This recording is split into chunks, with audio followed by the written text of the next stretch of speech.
Hi there, thanks for being here. This is an original story from Hidden Revenge Family, and it took a turn you truly didn't see coming. Let's get into it. I stood in the shadow behind the stage curtain, the kind of shadow you only notice when you're trying not to be seen. The military auditorium was packed about 500 people by my count. Polished floors, flags, perfectly aligned officers in dress uniforms, sitting straighter than usual. The smell of floor wax mixed with cheap cologne and expensive perfume. This was supposed to be a night about honor. On stage, my sister, Jessica Miller, was glowing. She wore her uniform like it had been tailored just for this moment. Medals already pinned hair, flawless posture practiced. She smiled the way she always did when she knew people were watching. The host announced her name and the applause rolled through the hall like thunder. I didn't clap. I kept my hands still and focused on breathing through my nose. The silver star hung from a velvet cushion as the general lifted it. When he pinned it to her chest, the crowd stood. My parents were in the front row. My mother pressed a hand to her mouth, eyes shining. My father wiped his face like he was watching the proudest moment of his life. Jessica stepped up to the microphone. Her voice was steady, confident, the kind of voice people trust without questioning. She started talking about Kandahar, about a night mission gone wrong, about being pinned down by enemy fire, about how she ran through bullets to pull wounded soldiers to safety. I felt my jaw tighten. She described the valley like she'd lived it, the darkness, the chaos, the fear. Then she said the line that made my stomach drop. I didn't think. I just acted. That's what soldiers do. Behind the curtain, I shifted my weight. The movement pulled at the scar across my back, the one I couldn't see but felt every day. It burned sharp and familiar, like it was reminding me it existed. Like it was reminding me I existed. That night in Kandahar wasn't a story to me. It was muscle memory. It was the sound of rounds snapping past my head. It was dirt in my mouth. It was my sister screaming my name because she'd frozen and didn't know what else to do. Jessica kept talking. The audience leaned in. She talked about bravery, sacrifice, brotherhood. She said she'd never forget the men who fought beside her. I looked down at my hands. They were steady. That surprised me. When the applause hit again louder this time, my father stood up. He wasn't scheduled to speak, but that never stopped him. Someone handed him a microphone, and he turned toward the crowd, chest out smiling like this medal was his. I raised a hero, he said. Actually, I raised 2 daughters, but tonight, only one of them truly represents courage. A few people laughed politely, then he said my name. Sarah, stand up, he called, scanning the room. I didn't move. He found me anyway, he always did. Sarah, look at your sister, he continued. Learn from her. Instead of hiding in a safe logistics office, this is what real service looks like. A few heads turned. Some people tried to spot me. Others looked uncomfortable. My mother didn't look back. She just kept staring at Jessica, like the rest of the world had disappeared. I smiled.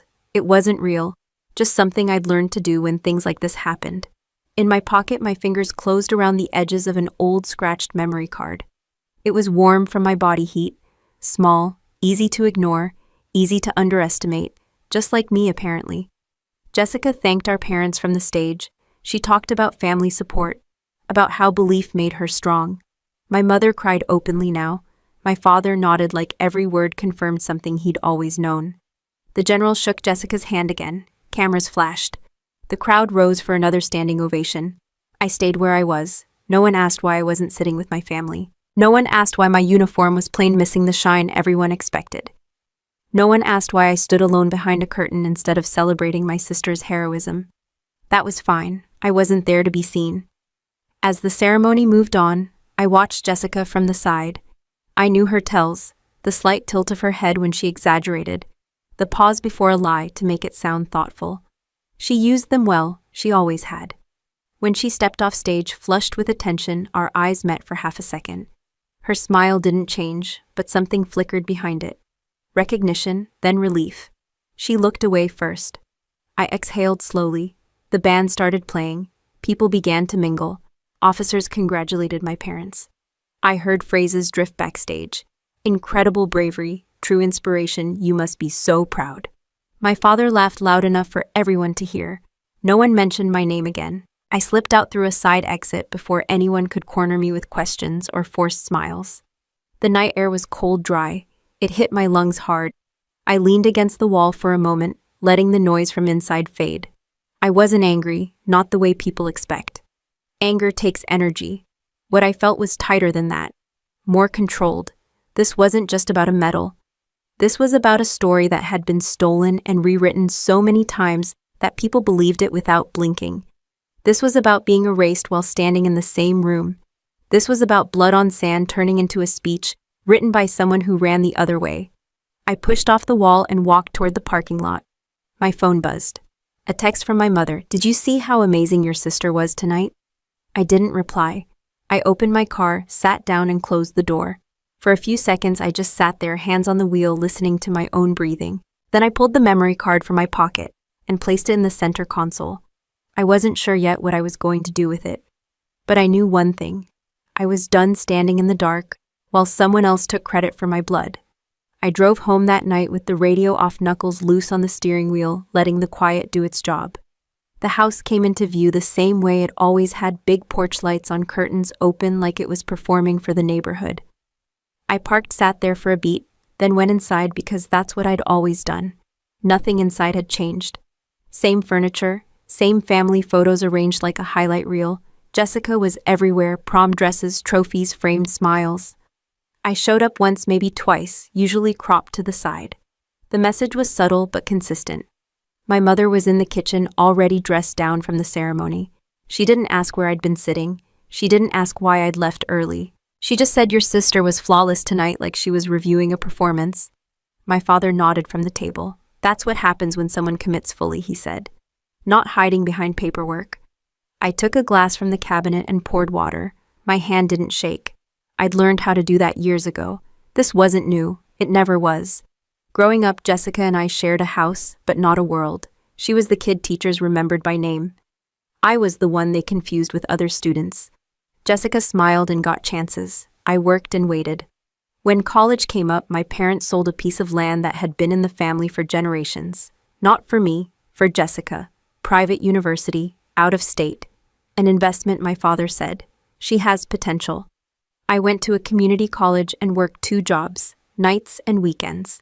I didn't complain. Complaining never paid tuition. Jessica came home with stories about campus life and photos with people who looked important. My parents listened like she was reporting from another planet. When I talked about classes, my mother checked the time. When I told them I was enlisting, my father laughed. Not cruelly, just dismissively. Why, he asked. "You're not exactly built for combat." Jessica announced she was joining too right after me. Public affairs, media, clean uniforms, cameras. My parents beamed like this was fate correcting itself. We both wore the same flag on our shoulders. That was about where the similarities ended. Jessica sent photos home constantly. Her next to armored vehicles. Her holding a rifle someone else had cleaned. Her smiling with soldiers who actually went outside the wire. The captions did the work. My parents filled in the rest.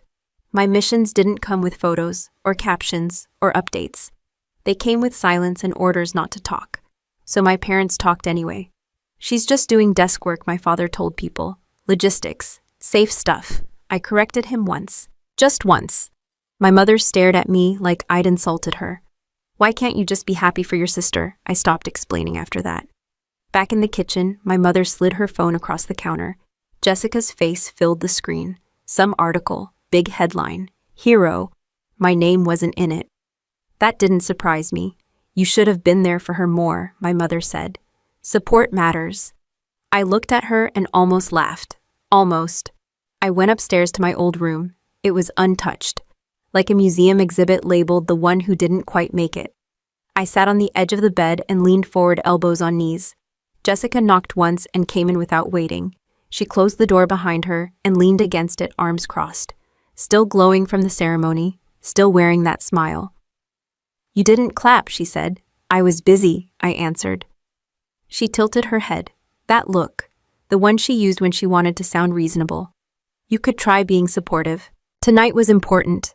I met her eyes. Up close, I could see the tension underneath.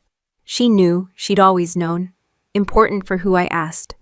She shrugged. For the family. There it was, the family, the shield she always hid behind.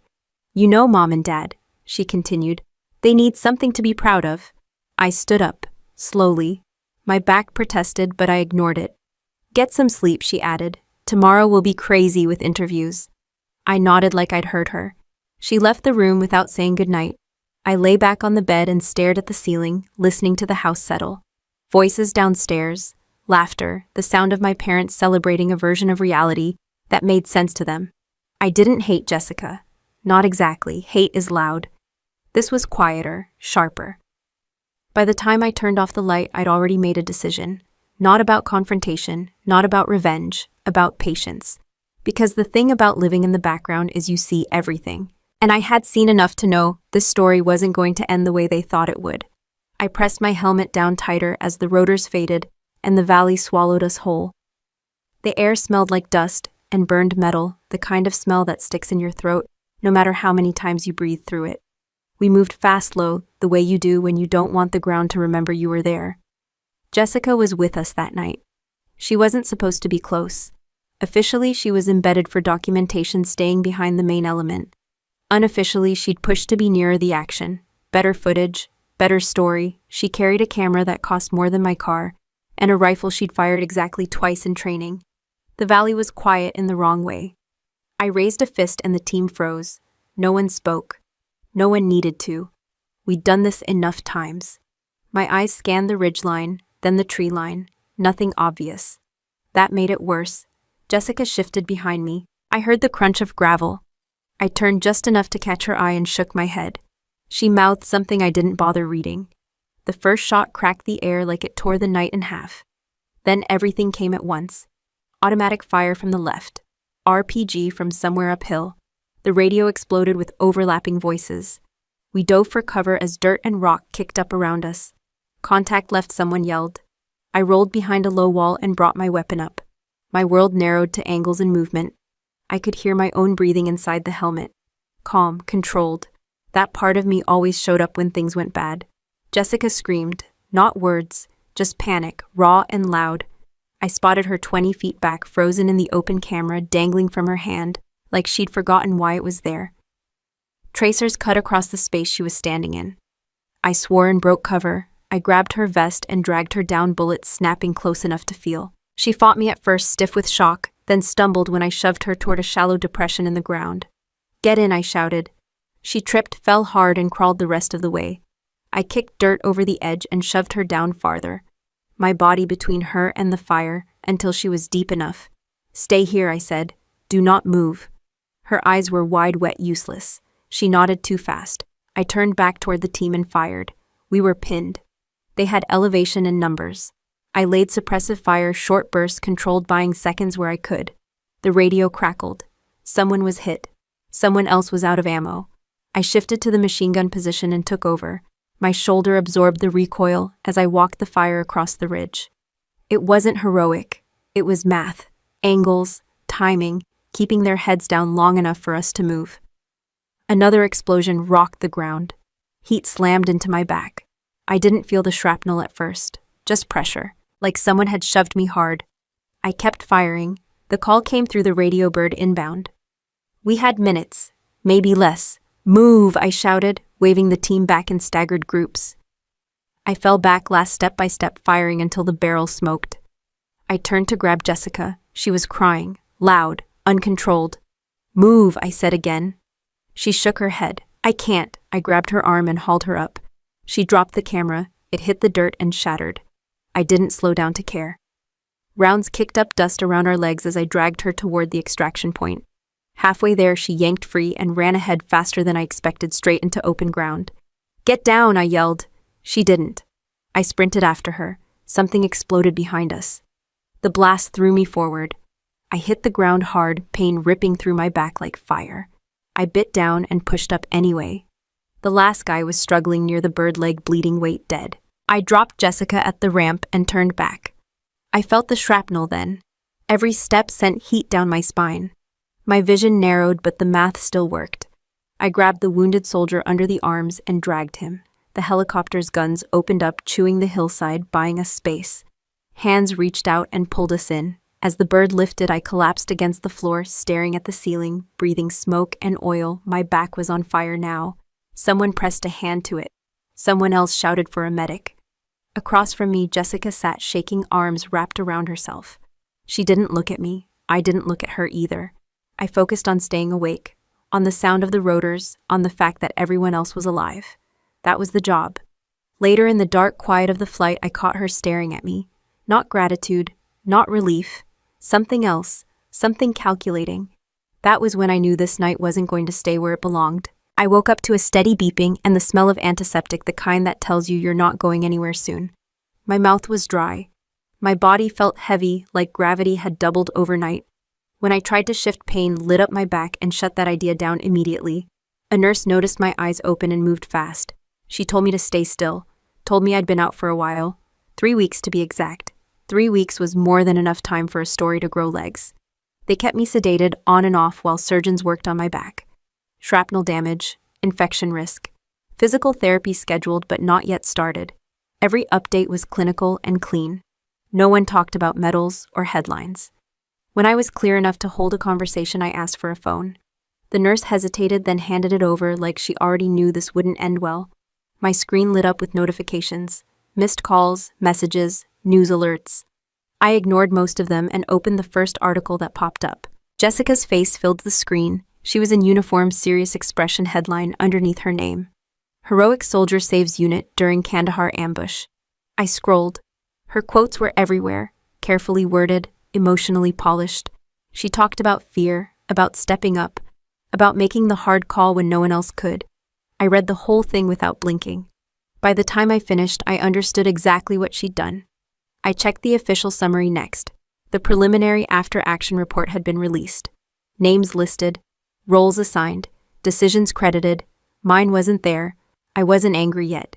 That came later. Right then I felt something colder. A doctor came in while I was still staring at the screen. He talked about recovery time and follow-ups. I nodded where appropriate. When he left, my phone buzzed again. It was my mother. I answered. Her voice was loud and excited. She didn't ask how I was. She didn't ask if I was awake. She launched straight into it. Did you see the coverage? She said. Your sister is everywhere. CNN called this morning. I said nothing. We're so proud of her, she continued. I knew she had it in her. I always said she was special. I waited. She didn't notice. You should call her, my mother added. She's been so busy with interviews. It's exhausting being a hero. That word landed wrong. Heavy, misplaced. I'm in the hospital, I said. There was a pause, short, uncomfortable. Oh, she replied. Well, I assume they're taking good care of you. I hung up before she could pivot back to Jessica. The next call came from my father. Same energy, same pride, same complete lack of curiosity about my condition. She made us all look good, he said. That's what matters. I stared at the ceiling after that call ended.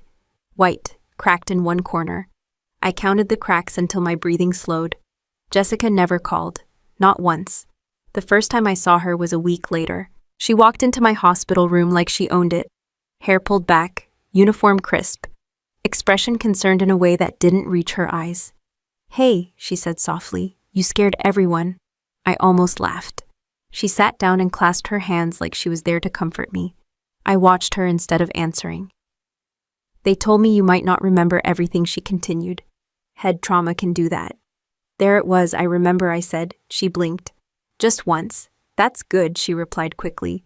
Then you know how chaotic it was. Reports get messy, things get misattributed. I shifted slightly. Pain flared. I didn't show it. You took my name out, I said. Her mouth tightened. I clarified the narrative. You replaced it with yours. She leaned back and sighed like I was being unreasonable. Sarah, you were unconscious. Someone had to speak. Someone had to give the public a clear version, the clear version where you did everything I said. She didn't deny it. That was the part that mattered. You don't understand how this works, she said. Visibility matters. Perception matters. This helps all of us. All of us, I repeated. She reached out and squeezed my hand. Her grip was light, calculated. Mom and Dad finally believe in us, she said. Don't ruin that. I pulled my hand back. She stood up, smoothed her uniform, and smiled again. Get better, she said. We'll talk when you're thinking more clearly. After she left, I asked the nurse for a copy of my medical file and access to the incident logs. She looked at me for a long second, then nodded. I spent the next few days reading everything. Transcripts, timelines, redacted sections. I saw exactly where my name had been removed. exactly where hers had been inserted. It wasn't sloppy, it was intentional. When I was discharged, I went home briefly to pack. My parents barely looked at me. They were too busy coordinating another interview for Jessica. My mother told me not to say anything that could confuse people. That night, I sat alone in my car and listened to a recording I hadn't touched in years. The raw audio from the helicopter's black box, command calls, my voice, her panic. I didn't smile, I just understood something clearly for the first time. Jessica hadn't stolen my credit because she was desperate. She'd done it because she could, and because no one had ever stopped her before. I folded the paper once and slid it back into the envelope, then followed my parents' voices down the hallway. They were in the study, the one my grandfather had built himself when he retired from the army. Thick desk, framed photos of him in uniform. The room always smelled like old books and furniture polish. Jessica was already there, sitting comfortably in his chair, like it had been waiting for her. Everyone looked up when I walked in. My father cleared his throat. "Sit down." I didn't. He exchanged a glance with my mother, then nodded toward the folder on the desk. "This is about your grandfather's estate." That got my attention, not because of money, because my grandfather had been the only one in that family who ever looked at me like I mattered. My mother spoke next. "Your grandfather left instructions. Clear ones." She slid the folder toward me. Inside was a copy of his will. I recognized his handwriting immediately. Strong, precise, no wasted words. "The child who brings the greatest honor to the Miller name shall inherit the farm and the trust. $5 million, the land, everything." Jessica crossed her legs and smiled politely like she was watching a negotiation she'd already won. My father tapped the page. "Given recent events, the decision is obvious." I looked at him. "You already transferred it." He didn't deny it. We didn't see a reason to delay. Jessica leaned forward. "It's not personal," she said. "It's just facts." Facts. That word again. My mother pushed another document across the desk. "We need you to sign this. It formalizes that you're stepping aside." Cleanly. I scanned the page. Legal language, waiver of claims, no contest. I laughed once. Quiet, short. "You're serious," I said.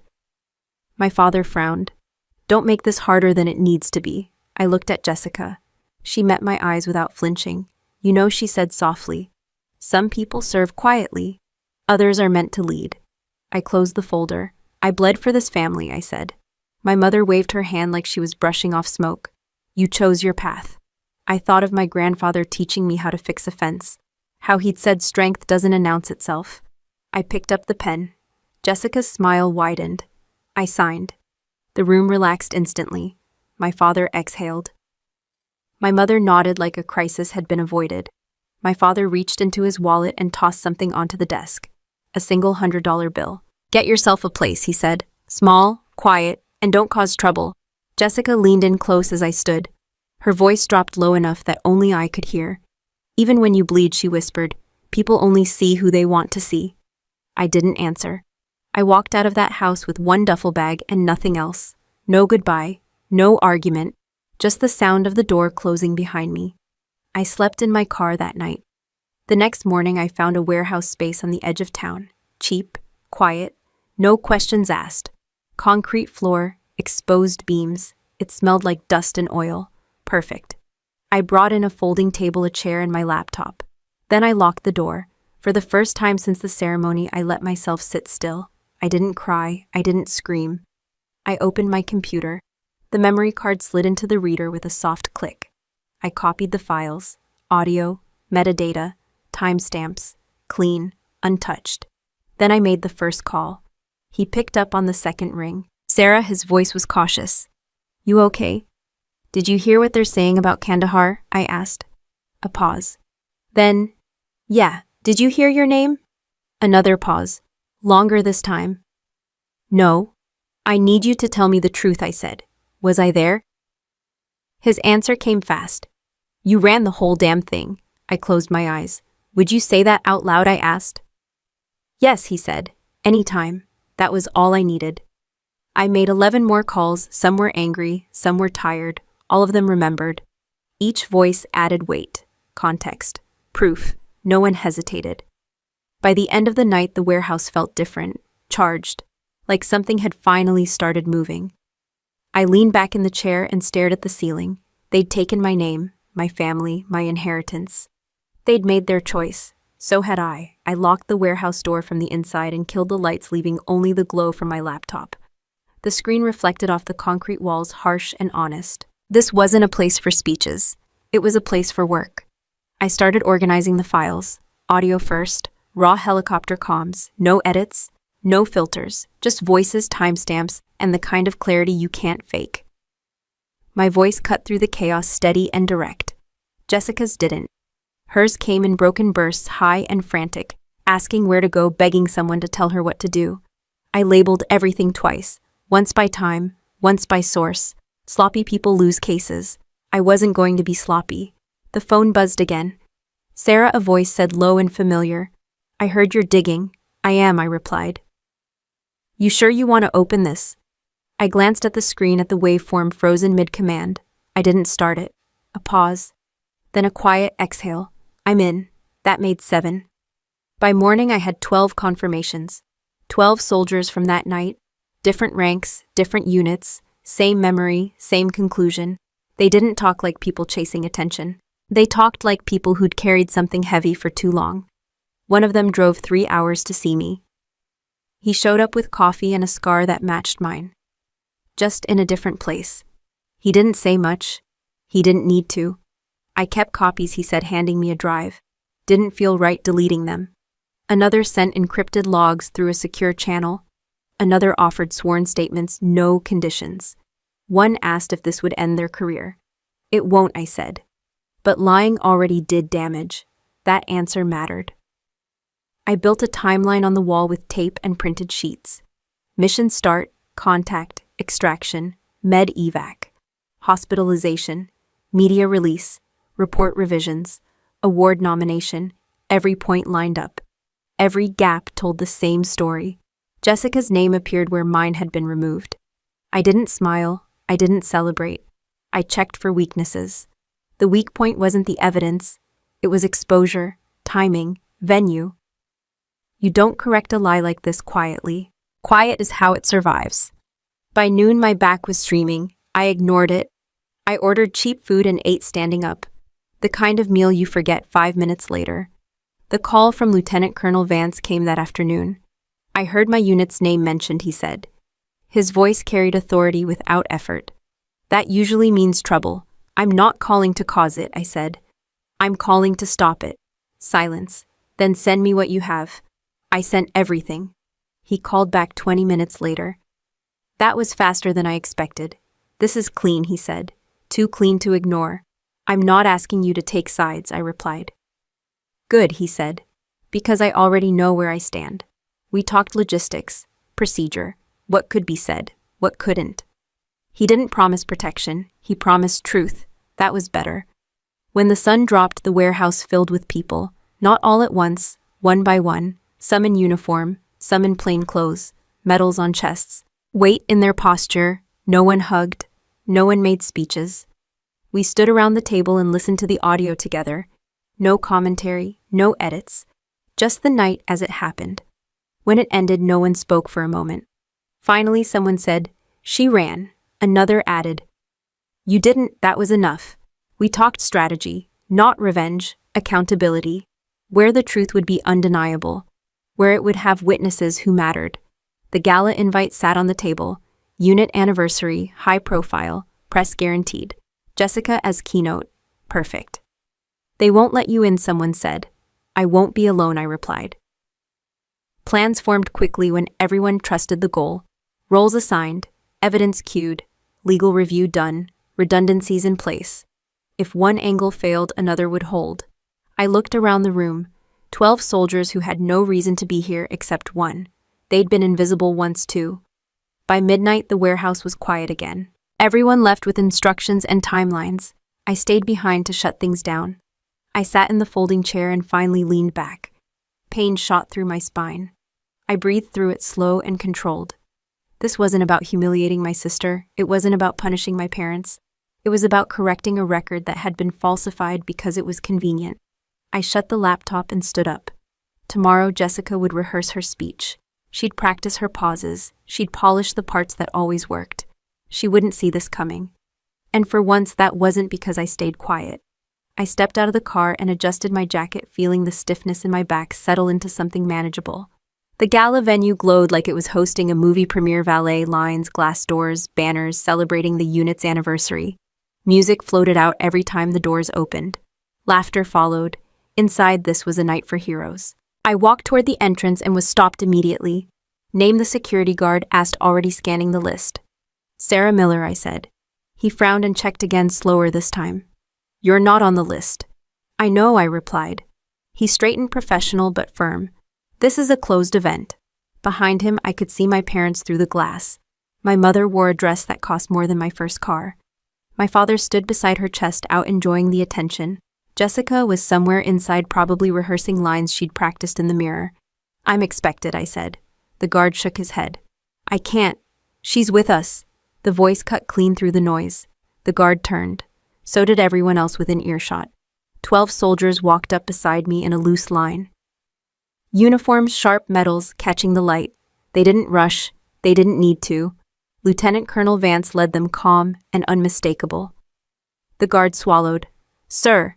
Vance nodded once. "She's cleared." The rope came down. As we walked in, the sound inside shifted. Conversations stumbled. Eyes tracked us across the floor. People recognized the faces even if they didn't recognize the purpose yet. My parents noticed us halfway across the room.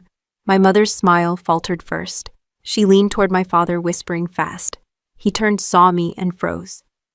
The pride drained from his face, replaced by something close to panic. Jessica spotted us seconds later. She was standing near the stage, mic in hand, talking with an officer I didn't recognize. Her smile was already on, already ready. Then she saw me. The smile held, barely. Her eyes flicked to the group behind me, to Vance, to the medals. She adjusted her posture and turned back to the officer, laughing a little too loudly.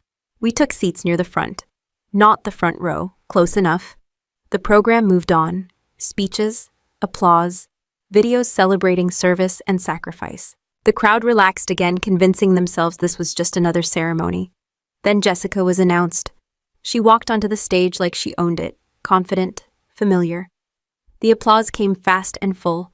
My parents stood immediately. My mother clapped like her hands might break. Jessica waited for the room to settle, then leaned into the microphone. She started the way she always did.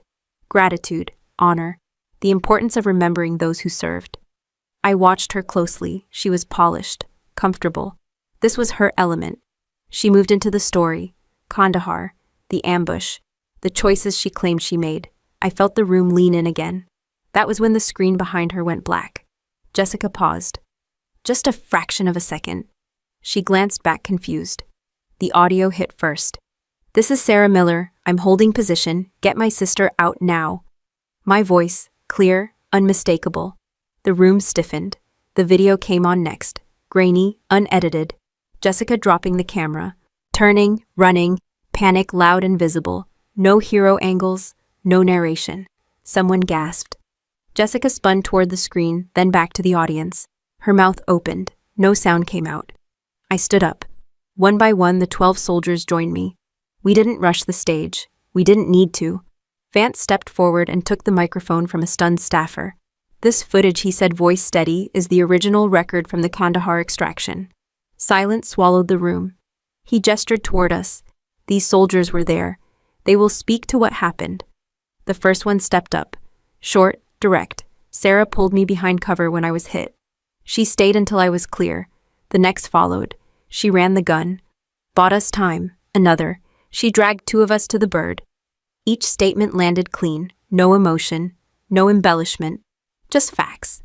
Jessica stood, frozen, hands clenched at her sides. My parents were on their feet now, not clapping, staring. My mother's face had gone pale.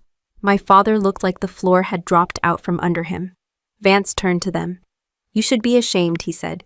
"You celebrated a lie and dismissed the soldier who actually saved lives." My mother shook her head, small and fast. "That's not." Vance held up a set of dog tags. "Mine." Jessica's breath hitched. The room erupted. Phones came out. Whispers turned into noise. Officers conferred in tight circles. Someone from legal moved toward the stage. Jessica finally spoke. "This is a misunderstanding," she said, voice thin. The reports were confusing. I never meant Vance cut her off. You altered official records. Her eyes darted to my parents. They didn't move. The glass slipped from her hand and shattered on the stage. I didn't feel triumph. I felt still. This wasn't the end. But it was the moment the lie stopped breathing, and everyone in that room knew it. I stayed where I was as the noise swelled, letting it crash into itself. This part didn't need me at the center. The truth was doing fine on its own. Jessica stood on stage like she'd lost gravity. Her hands hovered in front of her, unsure what to do with them. She looked smaller without the story holding her up. An officer from legal stepped forward and spoke quietly to Lieutenant Colonel Vance. Vance nodded once, then turned back to the room. "This event is paused," he said. "Remain where you are." No one argued. The screen behind Jessica switched again. This time it showed timestamps, mission logs, call signs, names.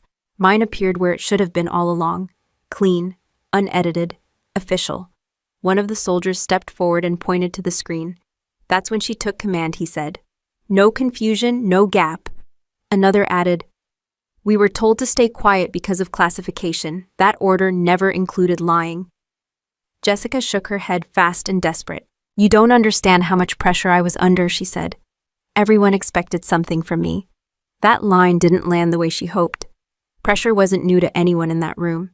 Vance faced her fully now. "You were under pressure to do your job," he said. "Instead, you committed fraud." My parents finally moved.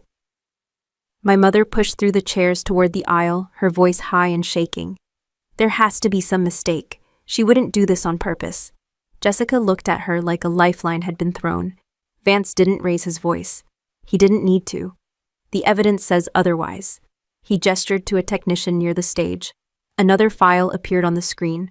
Metadata, edit history, user credentials, Jessica's credentials. The room made a sound I'd never heard before. A mix of shock and realization, the kind that doesn't fade quickly. My father sank back into his chair. He stared at the floor like it might explain something. Jessica took a step back and hit the podium. Her hand shook as she grabbed it for balance. "I didn't think it would go this far," she said. "I just needed one win." I laughed once. It slipped out before I could stop it. Quiet, bitter. Vance turned toward me. "Sarah." I walked forward then. Not to the stage. Just far enough to be seen. "She didn't need a win," I said. My voice carried without effort. "She needed the truth." Jessica looked at me, eyes glossy. "You could have stopped this," she said. "You could have handled it privately." I nodded. "I tried. You told me to get clearer." That landed harder than anything else. The officers moved in then. Not aggressive, just procedural. They spoke to Jessica in low tones, explained what would happen next. Temporary suspension, formal investigation, review of awards and rank. The silver star was removed from her uniform. That moment was quiet. No gasps, no applause. Just fabric shifting as something unearned was taken back. My mother covered her mouth. Tears finally fell, but they weren't proud ones. Phones were still recording. No one stopped them. There was nothing left to protect.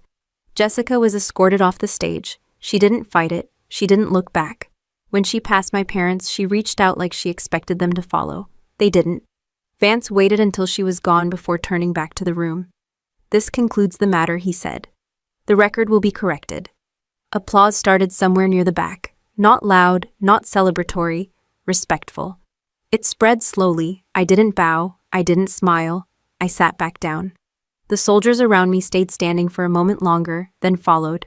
My parents didn't approach me. They couldn't, not yet. I didn't leave right away. I stayed until the room settled, until conversations shifted from disbelief to understanding, until the lie was officially dead. When I finally stood to go, Vance stopped me near the aisle. "You did this the right way," he said. I nodded. I just didn't do it quietly. He gave a small smile. "Sometimes that's the only way." Outside, the night air felt lighter, like something heavy had been removed from it. I walked to my car alone. For the first time in years, my back didn't feel like it was carrying more than it should. The story was back where it belonged, and there was only one part left to write. I didn't hear about Jessica's suspension from the news. I heard it from an officer who didn't sugarcoat things. Her medal was officially revoked. An investigation into falsified records was opened. Her career was on hold, and the outcome wasn't leaning in her favor. Facts have weight when they're written down the right way. My parents didn't call that night or the next day. The silence felt different now, less like punishment, more like confusion. They didn't know how to talk without the story they'd been telling themselves. 3 days later, they found the warehouse. I was setting up shelving when I heard a car pull up outside. I didn't rush to the door. I finished tightening the last bolt, wiped my hands, and waited. They knocked, soft, careful. I opened the door and stepped aside without a word. They came in like visitors who weren't sure they were welcome. My mother looked smaller, my father older. They took in the space, concrete floor, folding table, computer setup, and seemed surprised that I was standing on my own feet. My mother spoke first. "We didn't know where else to go," I nodded. "You found it." She took a breath that shook. "We made mistakes. That was new. Not enough, but new." Jessica had burned through money faster than either of them wanted to admit. Legal fees, living expenses. The image she'd been maintaining didn't come cheap. When the investigation started, the banks stopped being friendly. They needed the farm, the trust, the safety net they'd handed over without blinking. My father cleared his throat. "We were hoping you could help." I leaned against the table and crossed my arms. My back twinged, then settled. "Help how?" I asked. My mother's eyes filled. "Take the inheritance back. Save what's left." I didn't answer right away.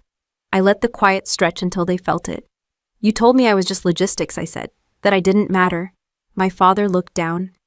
"We were wrong." I nodded once. "You were." They waited. Hope sat heavy in the room. "I'm not angry," I continued, "but I'm not available either." My mother stepped forward. "She's still your sister." "That didn't stop her," I said, "and it didn't stop you." The truth landed without drama. That was the point. I explained what they already suspected. When the fraud was confirmed, the trust conditions triggered automatically. The assets reverted, not to them, to me, clean, legal, final. My father's shoulders slumped. My mother cried openly. "I'm not taking it to punish anyone," I said. "I'm taking it to do something useful." They looked up. I told them about the center. A place for veterans who didn't come home to applause. Legal help, medical navigation, job placement, quiet support for people who didn't have the energy to explain themselves anymore. My mother whispered my name like she was hearing it for the first time. "This isn't reconciliation," I added. "It's separation." My father nodded slowly. He understood boundaries better than apologies. When they left, there were no promises, no forgiveness speeches, just the sound of their car driving away. I locked the door and went back to work. The center opened 6 months later. No banners, no ribbon cutting, just people showing up and getting what they needed. The work was steady, grounded, honest. Sometimes soldiers from the gala came by, sometimes they didn't. Either way was fine. I still had the scar. That didn't disappear. But it stopped hurting in that deep, constant way. Pain loses power when it's not carrying a lie with it. Jessica never contacted me again. I heard updates through others. None of them surprised me. What surprised me was how quiet my life became once I stopped trying to be seen by people who refused to look. I didn't win anything that night. I corrected something.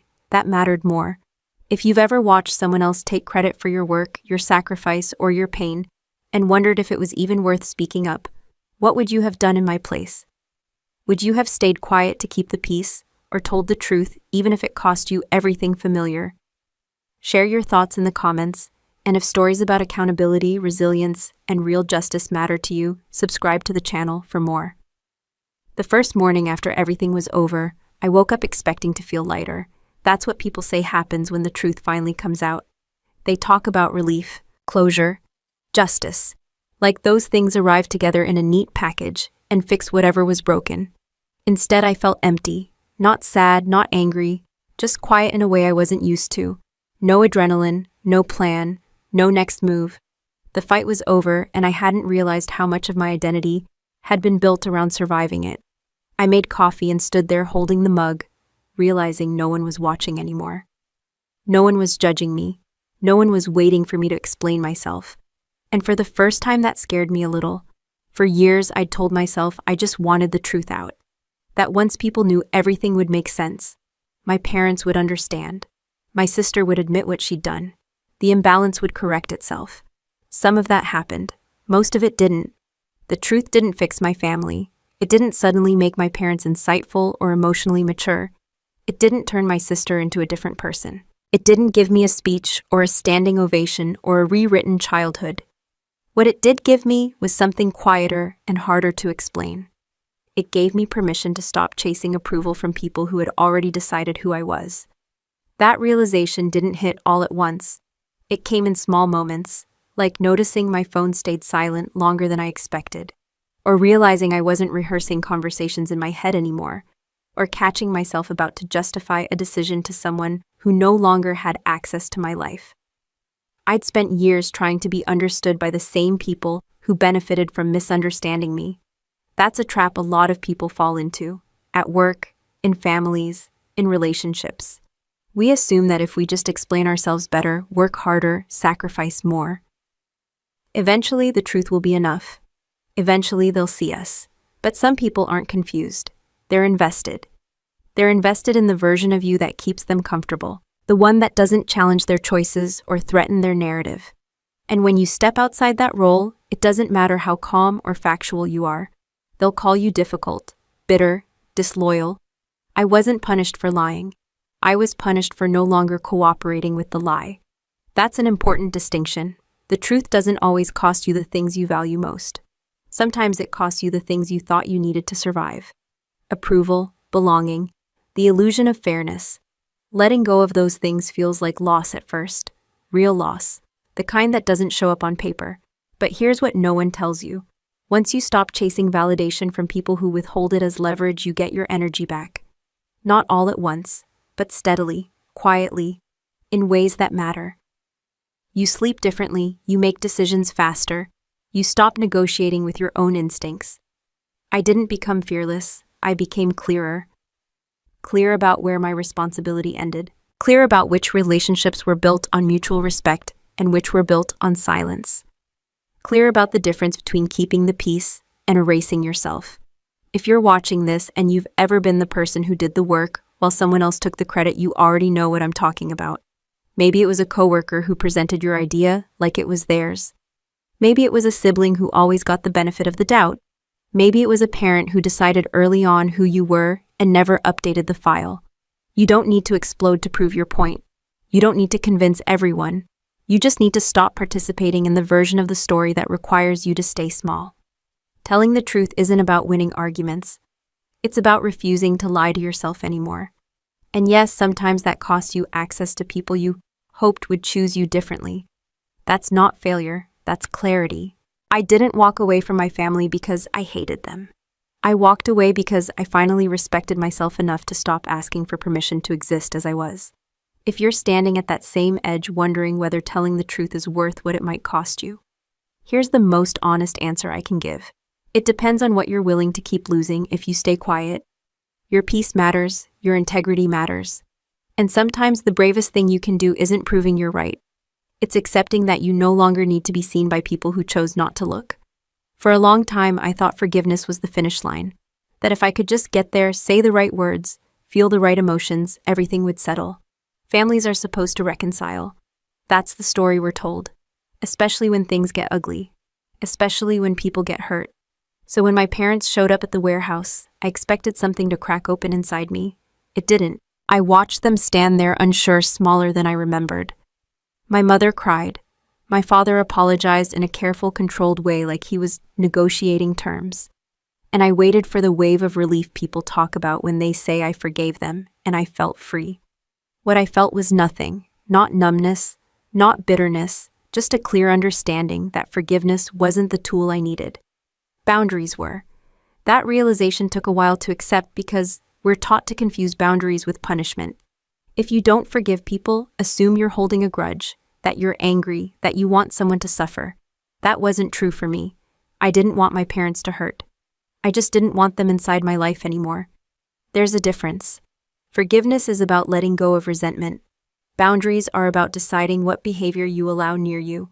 One is internal, the other is practical. And sometimes you can forgive someone and still recognize they are not safe for you. In my case, forgiveness would have required pretending something fundamental hadn't happened. It would have required me to minimize years of dismissal, favoritism, and silence. It would have required me to accept an apology that came only after consequences showed up. That's not healing, that's compliance. I realized something else in that moment standing across from my parents. They weren't asking for forgiveness because they finally understood me. They were asking because they needed access. Access to the inheritance, access to stability, access to the version of me who always fixed things quietly and didn't make them uncomfortable. When you've played that role your whole life, people panic when you stop. They call it cruelty, they call it cold, they call it selfish. What they're really reacting to is the loss of control. Setting a boundary doesn't mean you stop caring. It means you stop negotiating your worth. That's a hard shift for families, especially ones built on hierarchy and comparison. If you were the responsible one, the easy one, or the invisible one, your silence was part of the structure. When you speak up or step back, the whole system wobbles. And systems don't like to wobble. Here's the part that doesn't get said enough. Not every relationship is meant to be repaired. Some are meant to be understood, learned from, and then kept at a distance. That doesn't make you ungrateful, it makes you honest. I didn't cut my parents off in anger. I didn't give ultimatums. I didn't deliver a speech about everything they'd done wrong. I just stopped making myself available for dynamics that required me to shrink. That choice came with consequences. There were quiet holidays, awkward explanations, people who didn't understand and didn't try to. But it also came with something else. Peace. Not the loud dramatic kind, the steady kind. The kind that shows up when you realize your nervous system isn't constantly bracing for impact anymore. If you're watching this and you're struggling with the idea of family boundaries, I want to say this clearly.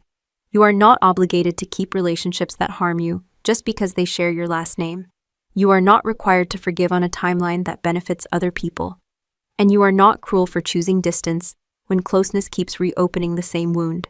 Boundaries don't have to be permanent, but they do have to be real. They don't need to be explained to people who refuse to listen. They just need to be enforced. For some families, forgiveness is healing. For others, structure is. For others, distance is the only thing that stops the damage from continuing. None of those choices make you a bad person. They make you a person who is paying attention. The truth is, not everyone who says family is everything has ever had to protect themselves from their own family.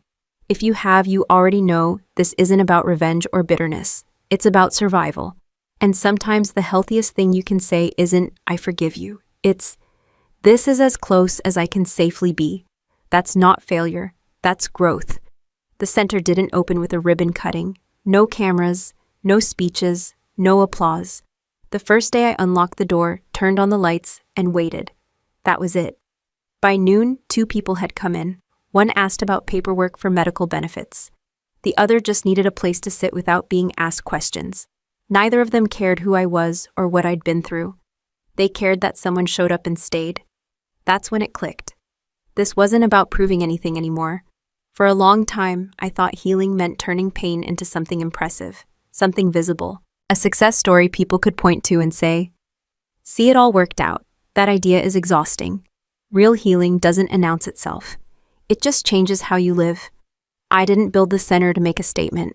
I built it because I knew exactly what it felt like to come home and be invisible, to carry experiences you're not allowed to talk about, to be reduced to a label that never quite fits. What surprised me wasn't how useful the work felt. It was how little anger I carried into it. I'd worried about that. I worried that if I didn't stay angry, the past would somehow win, that letting go would mean minimizing what happened. That peace would look like denial. It didn't. Bitterness and accountability aren't the same thing. One keeps you stuck. The other lets you move forward without forgetting. I never needed to stay angry to remember what happened to me. I just needed to stop letting it define every decision I made. That's a trap a lot of people fall into after being hurt. They say, "I'll never let that happen again." And what they mean is, "I'll never let anyone close again." They mistake armor for strength, control for safety. I get it. Pain teaches you to tighten your grip. But if everything you build is shaped around what broke you, you're still letting the past run the show. Purpose isn't about reacting forever. It's about choosing something new. For me, purpose looked like structure, systems, quiet consistency, helping people navigate problems without needing to retell their trauma to earn support. No spotlight, no validation, just usefulness. And here's the part that matters most. I didn't need my family to understand that choice for it to be right. That was new. There was a time when every decision I made ran through an invisible filter. Will this finally make them see me differently? That filter is heavy. It distorts everything. Once I removed it, my life got simpler. Not easier, simpler. I stopped measuring success by recognition. I stopped waiting for apologies that might never come. I stopped hoping that people who had already shown me who they were would suddenly change. That didn't make me colder, it made me steadier. If you're listening to this and you're carrying a lot of old pain, I want to be clear about something. You don't have to turn your suffering into something noble to justify it. You don't have to build a legacy out of it. You don't even have to forgive it. What you do need is to decide who you want to be after it, not who you are because of it. Those are two different questions.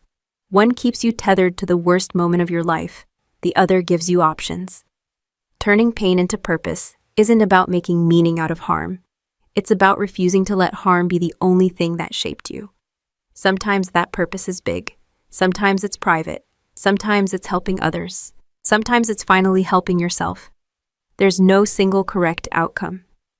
The only real mistake is building your future as a reaction instead of a choice. I didn't win against my sister. I didn't defeat my parents.